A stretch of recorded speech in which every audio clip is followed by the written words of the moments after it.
Hi guys, so Thana and I, we are reviewing the Lexus RX 300. So this one here, hey, don't posing all day. Presenting. Okay, so this particular variant here, this is the RX 300, which is the standard engine spec available in Malaysia. So when you say RX 300, it's not a 3-liter engine, but rather it is a 2-liter turbo with 235 horsepower. So there are 3 trim levels to choose from. This is the luxury model priced at about 425,000 ringgit. There's also a premium model priced at 400,000 ringgit, and there's an F Sport model that costs a bit more than that lah. All right, more than that costs the most. So what we have here, this is this luxury model. Here is the mid-spec variant. This is the facelifted RX. So before this, this RX, they had the Lexus RX 200T. This engine was called the RX 200T, but I think to bring themselves in line with Mercedes and BMW's naming convention, they have renamed this to be the RX 300, just like how the NX that I reviewed recently was called the NX 300. Okay, so from the outside we can see features. We start with the grille. This is the familiar Lexus spindle grille. You see this grille, you know it's a Lexus. But Con, have you noticed this, sir? Huh? I think some variants came with like a chrome silver thing on the center.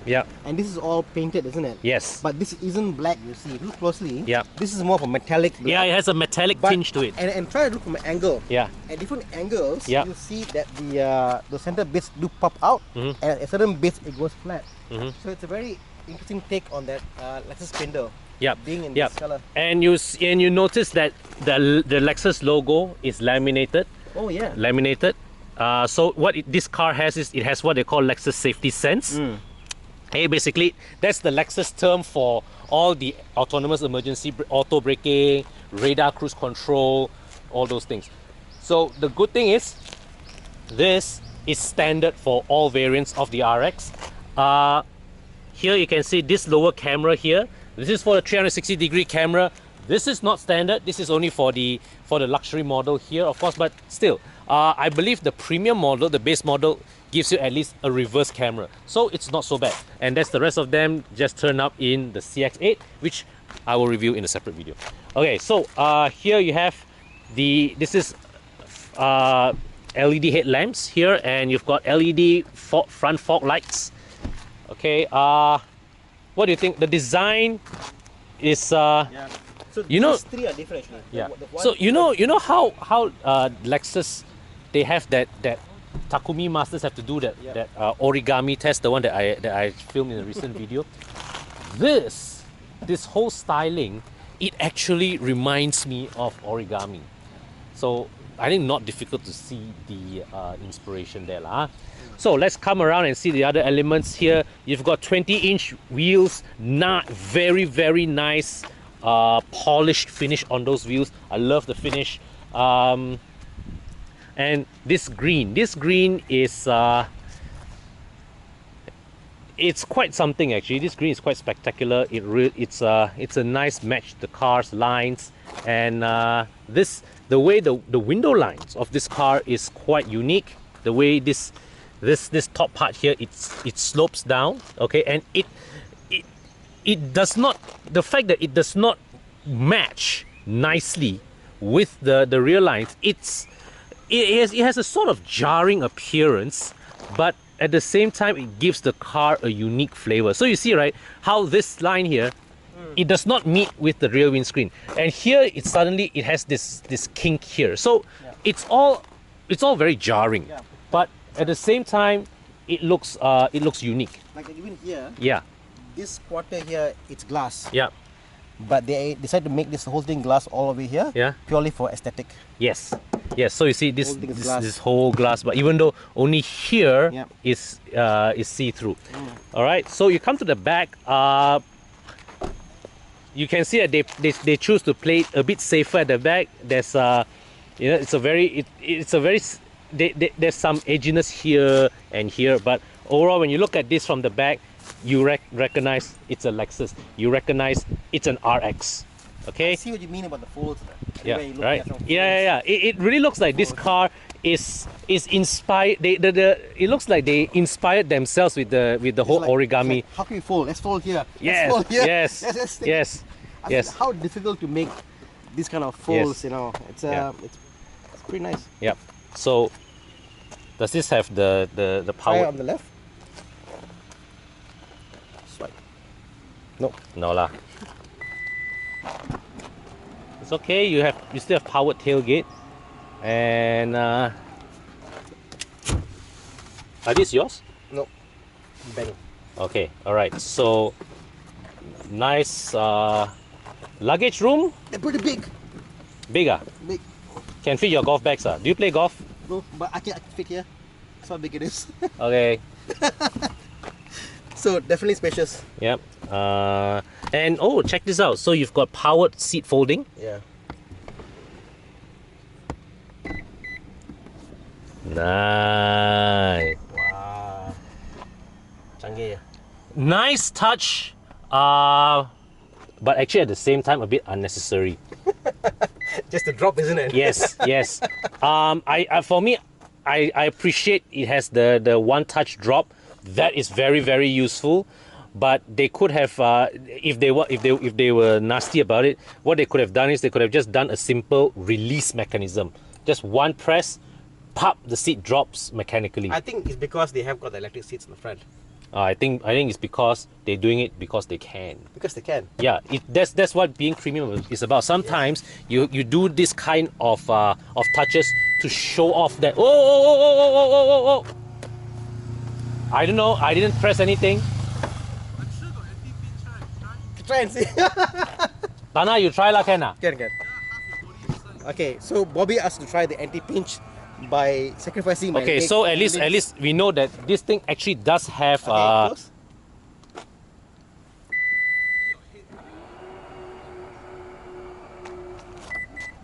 Oh, Okay. approve. All right. So you don't have to worry about your kids playing with the tailgate then. All right. So we come here to the back to the rear section of the cabin where you have another set of buttons here that allow you to fold up the seats. Now, so you can see here you get fantastic amounts of room. Leg room is great, very, very spacious here. So good headroom up here. Okay, you can see that the thigh support honestly is can be better lah. I think the seat angle is nice, but the seat could use. So for you, when you sit, how much gap is there?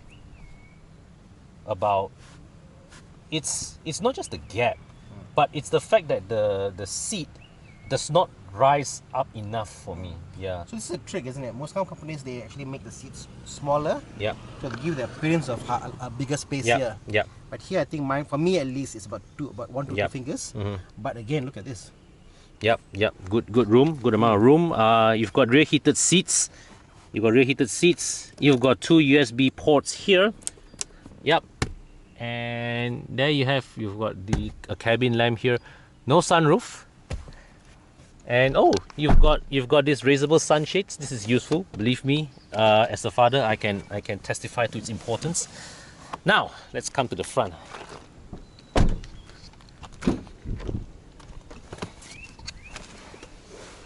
Start the engine. Let's look at the door card. See this. So this is a nice touch. You can actually open this to free up a bit more space. The armrest also has a nice feel to it. It's soft, and the thing is that as you press it, you can't feel the bottom of it, but it is just firm enough that it is a nice combination of firm but still plush that makes it a very pleasant spot to rest your hand on. Seats have memory function, all right, three memory recall. The instrument cluster, very simple, 4 gauge layout with a central screen. The center screen it has touch function.